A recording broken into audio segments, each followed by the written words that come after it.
নমস্কার। আজকে একটা বিষয়বস্তু নিয়ে ভিডিও বানানোর চেষ্টা করলাম। মূল বিষয় যেটা হলো ওই পুরীর জগন্নাথ ধাম আর আমার পাশেই দীঘা দীঘা জগন্নাথ ধাম। আসলে আপনারা হয়তো জানেন, অনেকেই জানেন না। ধাম পৃথিবীতে মাত্র চারটি। আমাদের উত্তরে বদ্রীনারায়ণ, যাকে বদ্রীনাথ বলা হয়, দক্ষিণে আমাদের রামেশ্বরম, পূর্বে পুরী, আর পশ্চিমে আমাদের দ্বারকা। এই চারটি ধাম। এই চারটি ধাম বাদে ইনারা কারা? যারা এই সমস্ত ধামে আছেন তারা চার যুগে চার অবতার, বিষ্ণুরই চার অবতার, চার যুগে এরা আছেন। এদের এক একটা আলাদা আলাদা ইতিহাস আছে, আলাদা আলাদা পৌরাণিক কথা আছে, পৌরাণিক ঐতিহ্য আছে। তবে আজকে আমি আমাদের পাশে রাজ্য উড়িষ্যা, যেখানে আছে পুরী, অর্থাৎ শ্রী জগন্নাথ দেবের জগন্নাথ ধাম, কলিযুগের উদ্ধারকর্তা শ্রী জগন্নাথ দেব, যাকে আমরা পুরী, যাকে আমরা শ্রীক্ষেত্র নামে চিনি। আসলে সেই পুরী আর দীঘার মধ্যে পার্থক্য কী আমি একটু বলে নিই। বিষয়বস্তু হলো, পুরী আর দীঘার মধ্যে পার্থক্য অনেক বেশি। মিল একটা মাত্র। সেটা হলো কি না, পুরীতেও জগন্নাথ মন্দির এবং দীঘাতেও জগন্নাথ মন্দির। বাকি আর কোনো কিছু মিল নেই। পুরী জগন্নাথ মন্দিরের একটা কাহিনী আছে। একটা জগন্নাথ মন্দির তৈরি হওয়ার পেছনে তার একটা কাহিনী আছে। আজকে আমি সেই কাহিনীটাই বলবো, তাহলেই বুঝতে পারবেন। এরপরে আমরা পুরী মন্দির সম্পর্কে কোনো একদিন আলোচনা করব, কোনো একটি আলাদা ভিডিওতে আলোচনা করব। আজকে আমি শুধুমাত্র পুরী জগন্নাথ মন্দির, পুরীতে জগন্নাথ দেবের প্রতিষ্ঠা সম্পর্কে একটি কাহিনী বলব। যদি কোনো তথ্য ভুল হয়ে থাকে তাহলে আপনারা আমাকে ক্ষমা করবেন এবং সঠিক তথ্য জানাবেন। আমার যেইটুকুন জানা আছে সেই তথ্য আমি আপনাদের কাছে আজকে শেয়ার করলাম। পারলে সবার সঙ্গে এটা শেয়ার করবেন, কারণ গোটা পশ্চিমবঙ্গ সহ গোটা ভারতবর্ষ, এমনকি গোটা পৃথিবীর মানুষ জানার দরকার আছে যে পুরী আর দীঘার মধ্যে কি পার্থক্য রয়েছে, কি বিস্তর ফারাক রয়েছে, যে কারণে আমরা পুরী আর দীঘার মধ্যে একটা পার্থক্য অনেকেই খুঁজে পাচ্ছি না। সেই জিনিসটা আমি আপনাদের সামনে বলব। আজকে একটা বিষয় নিয়ে আলোকপাত করব, সেটা হলো জগন্নাথ দেব পুরীতে কিভাবে এলেন সেই নিয়ে। অনেকেই জানেন, তবু আমি আরেকবার আপনাদের সামনে তুলে ধরছি। দীঘার জগন্নাথ দেবের মন্দিরের মতো পশ্চিমবঙ্গ সহ গোটা ভারতবর্ষে এরকম হাজারো হাজারো জগন্নাথ দেবের মন্দির আছে, কিন্তু পুরী মন্দির পৃথিবীতে একটাই। কারণ ওখানে স্বয়ং ভগবান শ্রীকৃষ্ণের যে হৃৎপিণ্ড সেই হৃৎপিণ্ড রয়েছে। আমি মিথ্যা বলছি না, পৌরাণিক তথ্য তাই বলে। আজকে যেখানে পুরী মন্দির, সেখানে একসময়, আপনারা হয়তো জানেন, সেখানে একসময় নীলমাধবের মন্দির ছিল। নীলমাধবও স্বয়ং শ্রীকৃষ্ণের একটি নাম। আমরা জানি স্বয়ং শ্রীকৃষ্ণের অনেক নাম রয়েছে। নীলমাধবের সেখানে মন্দির ছিল। সেখানকার যে রাজা, সেই নীলমাধবের মূর্তিকে সেখানে পুজো করতেন। কিছুদিনের পরে নীলমাধবের মূর্তি উড়িষ্যার কোনো একটি জায়গা থেকে কোনো ডাকাত দল এসে সেখান থেকে নীলমাধবের মূর্তি সহ মন্দির চুরি করে নিয়ে যায়। রাজার মাথা ঠিক থাকেনি, রাজা একটু পাগলের মতো হয়ে যান। তারপরে তিনি চিন্তা ভাবনা করতে করতে এইরকম একটা সময়ে তার কাছে একটা আকাশবাণী হলো যে তুমি সমুদ্রের পাশে যাও। পুরীর যে রাজা ছিলেন, পুরী তৎকালীন রাজা, তার কথাই বলছি, যে তুমি সমুদ্রের পাশে যাও, তোমাকে একটি প্রজ্বলিত বস্তু, একটি প্রজ্বলিত ব্রহ্ম পদার্থ তোমাকে মিলবে, মিলতে পারে না, মিলবে। তো রাজা সেই কথা মতো আকাশবাণীর মতো করে তিনি সমুদ্রের পাশে গেলেন। দেখলেন একটি কাঠ ভেসে ভেসে আসছে, যার মধ্যে একটি জ্বলন্ত একটা কোনো জিনিস, তার মধ্যে একটা আলোর রোশনাই তার চারপাশে ভেসে ভেসে আসছে। তো তাকে বলা হলো, রাজা কি করলেন, রাজাকে আগের থেকেই বলা হয়েছিল যে সেই ব্রহ্মবস্তুকে নিয়ে তুমি মূর্তি বানাও। রাজা ব্রহ্মবস্তু তুলে নিয়ে ঘরে এলেন। ঘরে নিয়ে এসে মূর্তি বানানোর কাজ শুরু করবেন। এরকম একটা সময় স্বয়ং বিশ্বকর্মা তিনি এলেন রাজার বাড়িতে। আমরা জানি আমাদের কনস্ট্রাকশান, বিশ্বকর্মা আমাদের কনস্ট্রাকশানে দেবতা, যন্ত্র মেশিনারি সমস্ত কিছুর দেবতা, কনস্ট্রাকশানেরও অবশ্যই। তো বিশ্বকর্মা ব্রাহ্মণের ছদ্মবেশে সেখানে আসেন এবং রাজার কাছে তার পরিচয় দেন যে তিনি একজন ভালো মূর্তিকার, এবং তিনি রাজা সেই মুহূর্তে তার কথায় খুশি হয়ে তাকে মূর্তি বানানোর নির্দেশ দিলেন। রাজা নির্দেশ মতো বিশ্বকর্মা মূর্তি বানানো শুরু করে। তবে বিশ্বকর্মার একটা শর্ত ছিল, বিশ্বকর্মার একটা শর্ত ছিল। কি শর্ত ছিল? বিশ্বকর্মার শর্ত ছিল যে যতক্ষণ পর্যন্ত আমি যতক্ষণ পর্যন্ত ভেতরে আছি ততক্ষণ পর্যন্ত আমাকে কেউ ভেতর থেকে ডাকবে না। আমার মূর্তি বানানো শেষ হলে আমি বাইরে বেরিয়ে আসব। তিনি 21 দিনের সময় নিয়েছিলেন রাজার কাছ থেকে। রাজা এক কথায় রাজি হয়ে যান, মূর্তি বানানো শুরু হয়ে যায়। 19 দিন অতিবাহিত হয়। তখন রাজার যে রানী ছিলেন তিনি রাজাকে বললেন যে ভেতর থেকে এখন আর কোনো আওয়াজ আসে না। তিনি দরজাটা লাগিয়ে দিয়েছিলেন, বিশ্বকর্মা দরজাটা লাগিয়ে দিয়েছিলেন। দরজা লাগানোর পরে মূর্তি বানানো শুরু করেছিলেন। রানী বলেন যে এর ভেতর থেকে আর কোনো আওয়াজ আসছে না, তো তুমি একটু দেখো গিয়ে। কারণ যে ব্রাহ্মণ গেছিলেন তিনি এখনও বেঁচে আছেন নাকি মারা গেছেন, কারণ তুমি তো তার শর্ত পালনের জন্য একদম তুমি প্রতিজ্ঞাবদ্ধ। তবু আমার মনে হয় আজকে 19 দিন হয়ে গেল ভদ্রলোক খাননি, ব্রাহ্মণ খাননি, আর কি কাজ করছেন, একটু তোমার মূর্তিটা কতটা হলো সেটা তোমার দেখা দরকার আছে। রাজা রানীর কথায় বশবর্তী হয়ে তিনি দরজা খুলে দেন, এবং দরজা খুলে যখন দেখেন যে বিশ্বকর্মা মূর্তি প্রায় বানিয়ে এনেছেন, শুধু ঠাকুরের হাত আর পা বানানো কমপ্লিট হয়নি। যার জন্য যেরকম অবস্থায় ছিলেন সেরকম অবস্থায় জগন্নাথ দেব থেকে গেলেন। অর্থাৎ হাতটা সম্পূর্ণ নয়, পা নেই, সম্পূর্ণ নয়। আমরা এমনি বলে থাকি, ঘরের দিকে বলে থাকি যে মহিলার বুদ্ধিতে জগন্নাথের নাকি হাত খণ্ডিত হয়ে গেছিল। তা অ্যাকচুয়ালি তা নয়। অ্যাকচুয়ালি হলো মহিলা অর্থাৎ রানীর বুদ্ধিতে রাজা দরজা খুলেছিলেন, সেই কারণে এই কথাটা বলা হয়।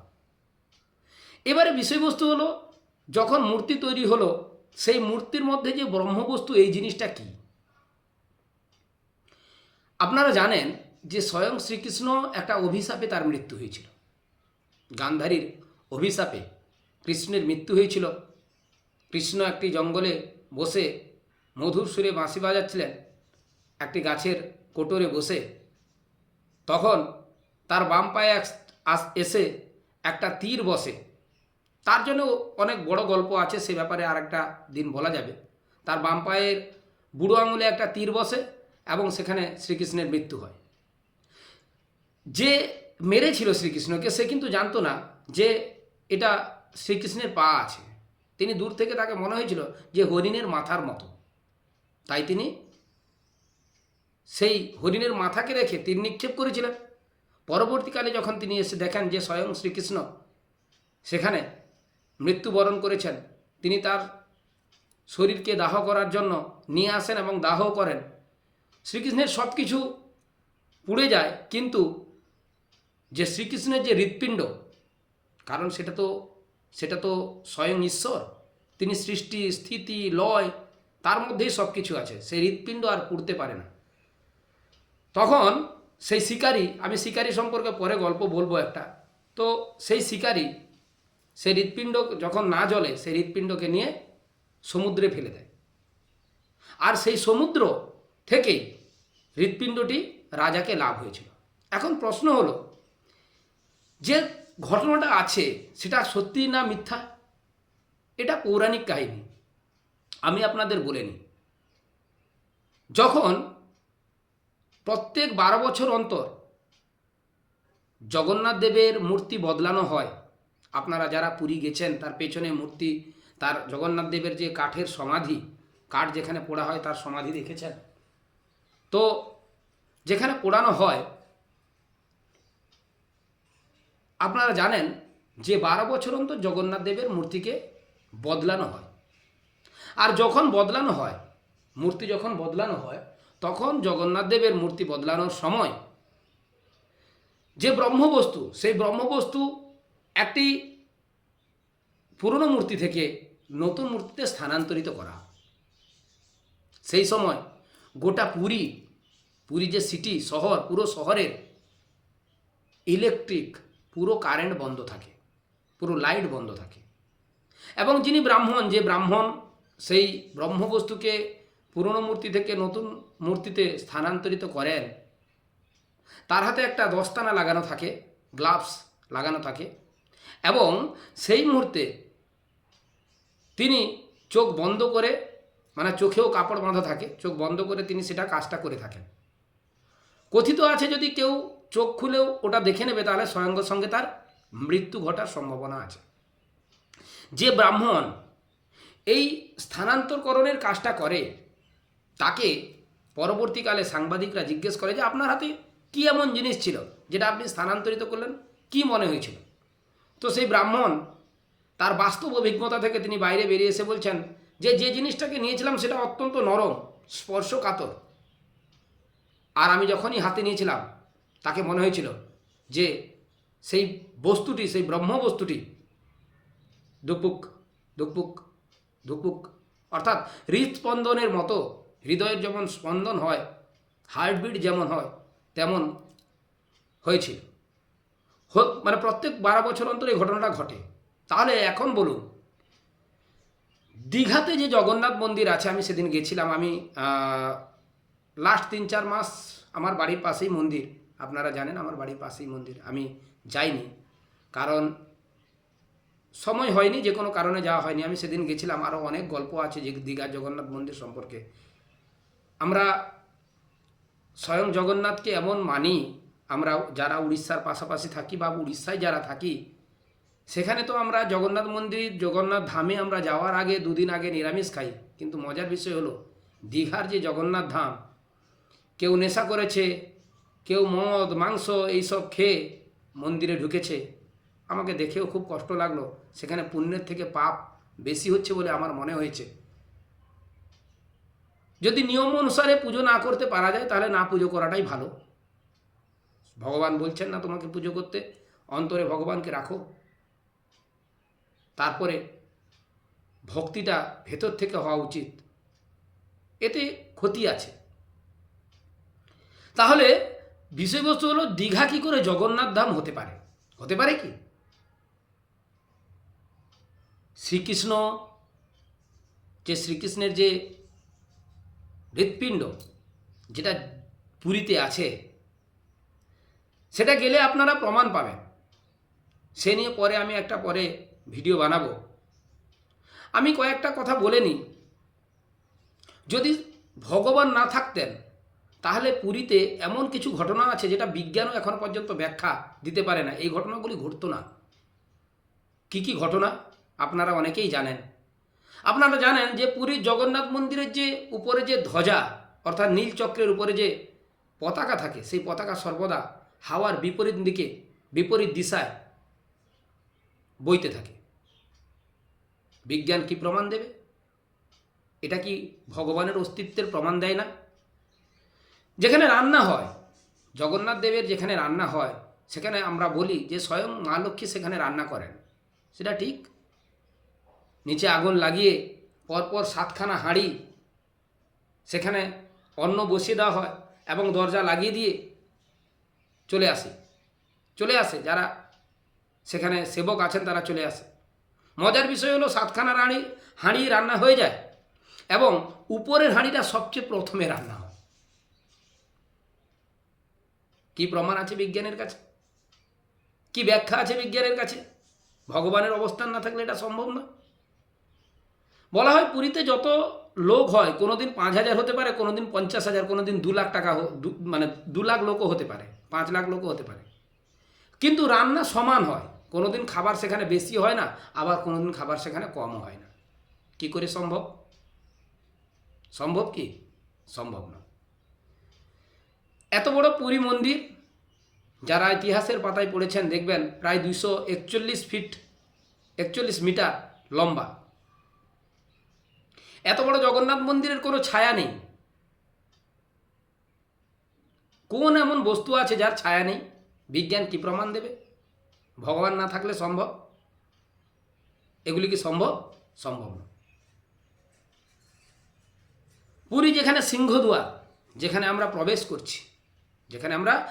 করছি, সিংহদুয়ারের সামনে যে আমাদের পাঁচিল আছে, গেট আছে, ওই গেটের বাইরে আমরা বাইরের কোলাহল শুনতে পাই। গেট পেরিয়ে গেলে বাইরের কোনো কোলাহল শোনা যায় না, সমুদ্রের গর্জন শোনা যায় না। এর ঐতিহাসিক এটা একটা পৌরাণিক প্রেক্ষাপট আছে। স্বয়ং হনুমানজি এই ঘটনা ঘটিয়েছিলেন। সমুদ্রদেবকে বগলে দেবে তাকে বলেছিলেন যে প্রভুর অসুবিধা হচ্ছে ঘুমোতে, তুমি রাত্রে আওয়াজ করবে না। সিংহদুয়ার তৈরি করেছিলেন। প্রত্যেকটি যে 22টি যে সিঁড়ি আছে, সেই 22টি সিঁড়ির আবার আলাদা আলাদা মাহাত্ম্য আছে। যে 22টি সিঁড়ি অতিক্রম করে জগন্নাথ দেবের কাছে যেতে হয়। পাশাপাশি অনেক মিস্ট্রি আছে। ডান দিকে দেখবেন একটি মন্দির আছে, যে মন্দিরে ভক্তি ভরে যদি পয়সা আপনি তার সামনে একদম খাড়া মন্দিরের উপরে চিপকে দেন তাহলে চিপকে যাচ্ছে, আর যারা ভক্তি ভরে দিচ্ছে না সেইখানেই পয়সা পড়ে যাচ্ছে। একটু বাম দিকে গেলে দেখবেন কল্পতরুর গাছ আছে। কল্পতরু সম্পর্কে আপনারা অনেকেই জানেন। বাম দিকে একটি বড় শিলা, যেখানে অনেক বড় শিলা, যেখানে এ পাশে আওয়াজ দিলে ওখানে আওয়াজ বেরায়। বিজ্ঞানের কাছে এই সমস্ত কিছু প্রমাণ নেই, কোনো ব্যাখ্যা নেই, কারণ স্বয়ং ভগবান শ্রীকৃষ্ণের সেখানে অবস্থান। পুরাণে বলা হচ্ছে যে পুরী যেদিন ডুবে যাবে সেদিন দুনিয়া ধ্বংস হয়ে যাবে। যদি কোনোদিন জলে ডুবে যাবে, পুরীর কোনোদিন কোনো ক্ষতি হয়ে যায়।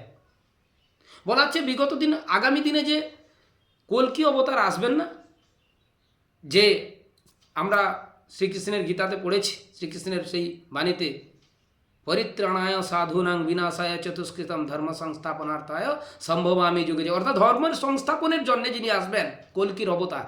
আপনারা জানেন কলির শেষে কল্কির অবতার, তিনি কিন্তু সেই জগন্নাথ দেবের মাটিতেই জন্মগ্রহণ করবেন। তাই সমস্ত কিছুর ব্যাখ্যা হয় না। আপনারা যারা স্বর্গদুয়ারের কাছে গেছেন, আমি ব্যক্তিগতভাবে বলছি, আপনারা দেখবেন আমরা যারা সনাতনী হিন্দু, তারা একজন মানুষকে পুড়তে গেলে কমসে কম আমাদের একটি 2 থেকে 3 কুইন্টাল কাঠ লাগে, আর ওখানে মাত্র ছোট ছোট এরকম 7খানা 6খানা কাঠ দিয়ে সুন্দরভাবে একটা মানুষকে পুড়িয়ে দেওয়া হচ্ছে। কি ব্যাখ্যা আছে? কি ব্যাখ্যা আছে এখানে? বিজ্ঞানের কোনো ব্যাখ্যা আছে? আমি নিজে একজন মাস্টার ডিগ্রি করা ছেলে, আমি বিজ্ঞানকে ভালোবাসি, বিজ্ঞান বিশ্বাসী, আমি বিজ্ঞান বিশ্বাসী। তবে যেখানে বিজ্ঞান শেষ হয়ে যায় সেখানেই তো দেবতা।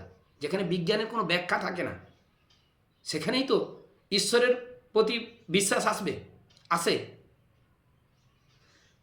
এত বড় ধাম, এত লোকের সমাগম, গোটা পৃথিবী জুড়ে যার নাম, কলিযুগের উদ্ধারকর্তা, আর তার একটা অবয়ব মাত্র স্থাপন করা হয়েছে দীঘাতে। তাহলে দীঘা কখনো ধাম হতে পারে? আপনারা যান, ছবি তুলুন, দীঘায় যান, মন্দির দেখুন, ছবি তুলুন। ভগবানকে আমি সেখানে অন্তত খুঁজে পাইনি। দীঘা মন্দিরে ভগবানকে খুঁজে পাইনি, বরং আমার ব্যক্তিগতভাবে মনে হয়েছে সেখানে গিয়ে একটা জিনিস আমি ফিল করতে পেরেছি। ভগবান যেমন বলছেন যে এখান থেকে অন্ততপক্ষে নিয়মের মধ্যে থেকে এই যে মদ মাংস টাংস খেয়ে বিকেলের দিকে সবাই সেখানে যাচ্ছে, ভগবান সেখানে ত্রাহি ত্রাহি রব দিচ্ছেন। নিয়ম মেনে সেখানে তো প্রাণ প্রতিষ্ঠা হয়েছে ভগবানের। ভগবানের তো একটা যে অবস্থান করানো, মানে অবস্থান করানো হয়েছে, ভগবান সেখানে ত্রাহি ত্রাহি রব দিচ্ছে। যাই হোক, আর কিছু বলার নেই। ধন্যবাদ, নমস্কার। পারলে আপনারা জানেন যারা, শুনে নিলেন আরেকবার, আর যারা জানেন না তাদের জন্য এই ভিডিওটি একবার ছড়িয়ে দিন, শেয়ার করে দিন, সবাই জানুক। ধন্যবাদ, নমস্কার।